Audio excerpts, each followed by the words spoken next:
What has Armando or RJ Kujian about this particular game against this team?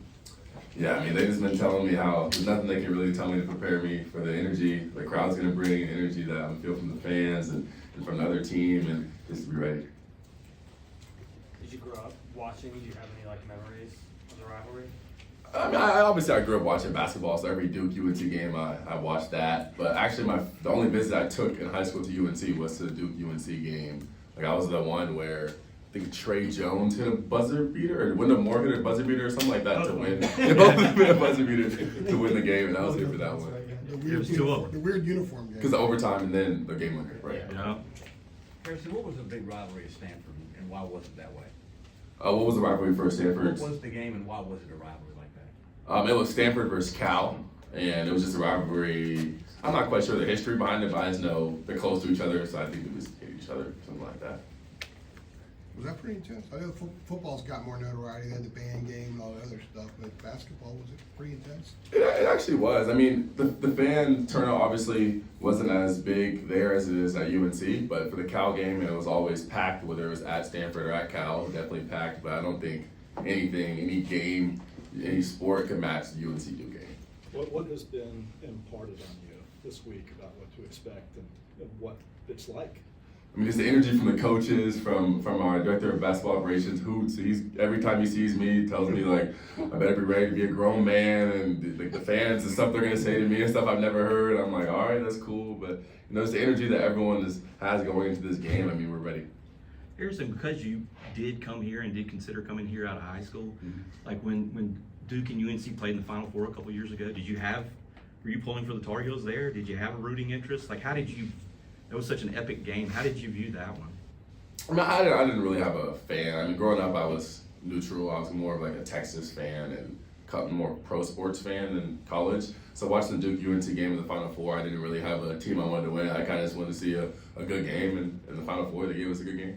So when you were deliberating your decision after entering the portal, did the opportunity to play in this game and be on this unique stage have anything to do with your decision making?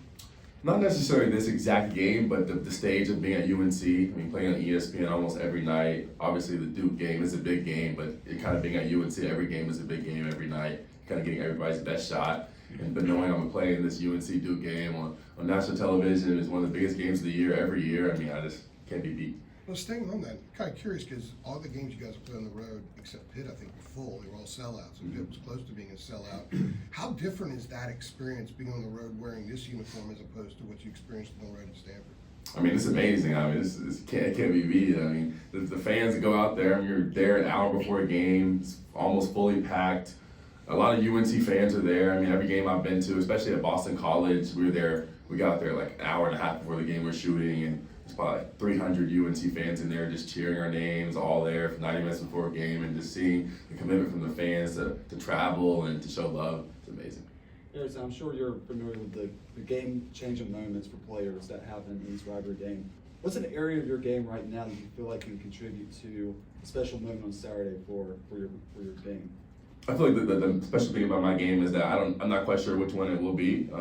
Kind of just whatever the game calls for. If I have to rebound, I'll rebound. If I have to knock down threes, play defense. I mean, whatever the game calls for, I feel like I'll show up. You've talked about your sister. Has the trash talk between you two increased at all this week? It began last week. Actually, it began last night when she was making fun of me for losing our first game in a while. No, she didn't. I wasn't happy, but she thought it was hilarious. And, she's gonna be in here. She'll be wearing a Carolina shirt though. She'll be cheering for us, and that'll be nice. Harrison, I wanted to ask you about defense. You guys are ranked, I think, 4th in KenPom defensive efficiency. One thing specifically I wanted to ask you about was 3-point defense. You guys are holding teams about, I think it's 29%, 30%. What are you guys doing well to maybe run teams off the arc or contest shots? Because that's always a tricky thing, trying to cover so much ground on the perimeter. I feel like it's how hard we play.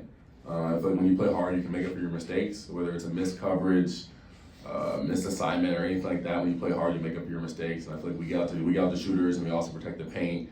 I feel like that kind of lacked in our last game against Georgia Tech. We weren't playing as hard, so the little mistakes we would make, we weren't making up for them. How much of it is, just trying to get them to?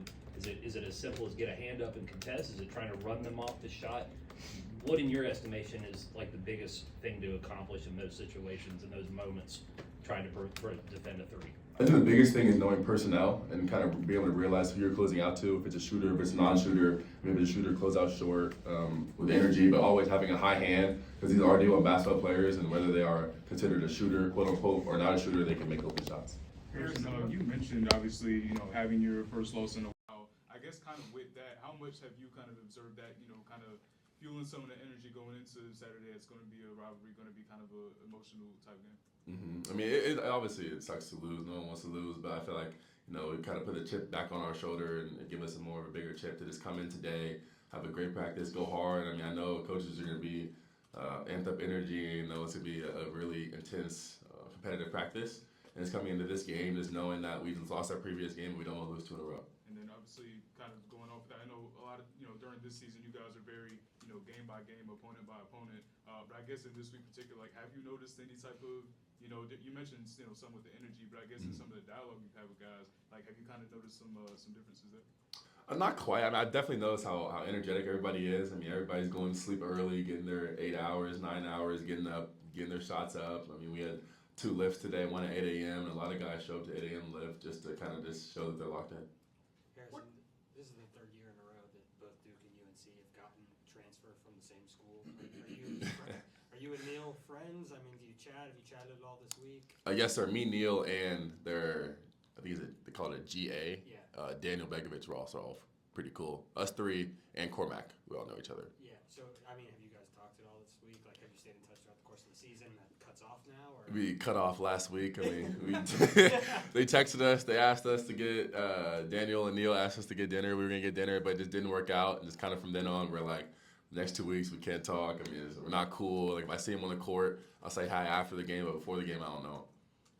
Was Georgia Tech more the product of maybe fatigue from playing a couple of road games in a row, maybe complacency, or was there some other factors that kind of contributed to that? I'm not sure exactly what it was, but I do know we didn't come with the same energy that we came with every other game. We weren't playing with a chip on our shoulder. I feel like we were up early, and that's when we got complacent, kind of thinking, we went up 11 in the first 10 minutes. We thought it was gonna be an easy game, and those are good. Those are good teams, good basketball players. I mean, they fought and they earned the win. What are the challenges for you defensively, whether it be Filipowski or Mitchell? What are the challenges that they'll give you?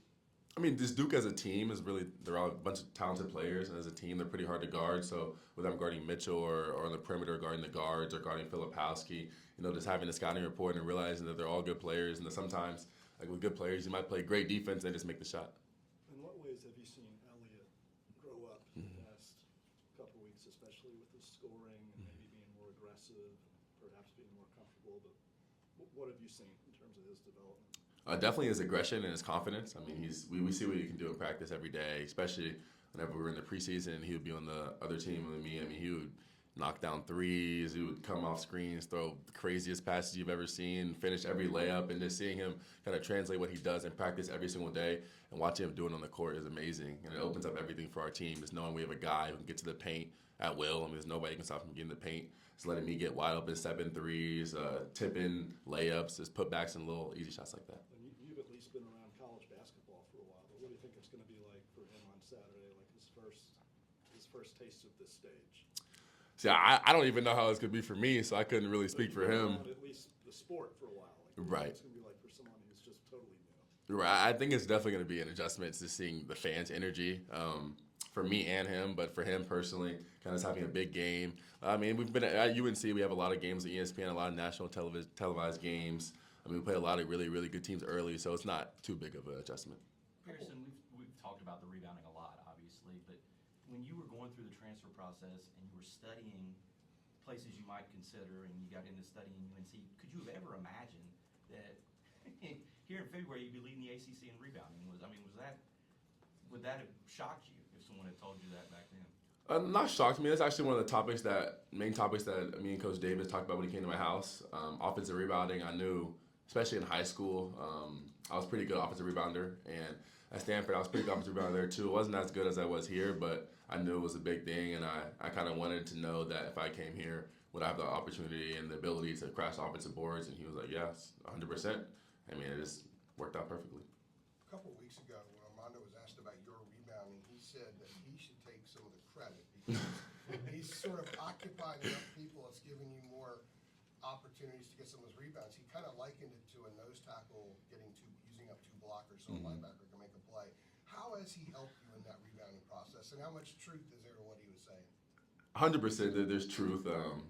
You know, Armando's Armando, the best rebounder in Carolina history. I mean, especially on the offensive end, there's always have so much attention to him, trying to box him out and not let him get the rebound. I come flying in and I'm just getting tip-ins and kind of keeping the ball alive. And then on the defensive end, he's blocking out the big 7-footers who can jump out the gym, and I'm coming in to clean up the rebounds. And really for him to give him another shout out, he's doing so much for us offensively that doesn't really show up on the stat sheet. I mean, we're getting so many layups, literally just wide open practice layups because he's sealing the big man and just causing so much attention. I was going to ask you about that because the stat sheet numbers have been down with him.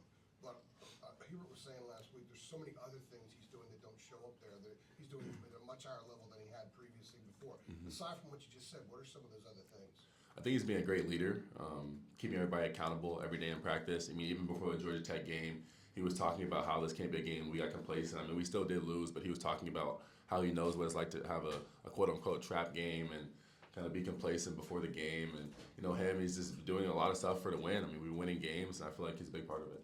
Has he shown any concern at all about his numbers being down and the fact that you are dominating in the rebounding department? Pretty much what he's done in like the past few years here or whatever. Has he shown any concern about that with his individual game? I mean, not really. Armando's a very unselfish guy. I mean, every once in a while he'll like send me a text to stop stealing his rebounds or something like that.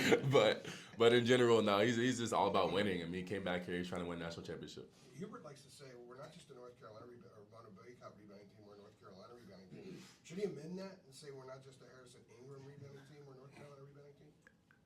I think so, but you know that's up to him. You know, I'm just gonna just try to just do my job. Harrison, you mentioned that you obviously watched a lot of UNC Duke games. Armando Bacot has played in quite a few of those.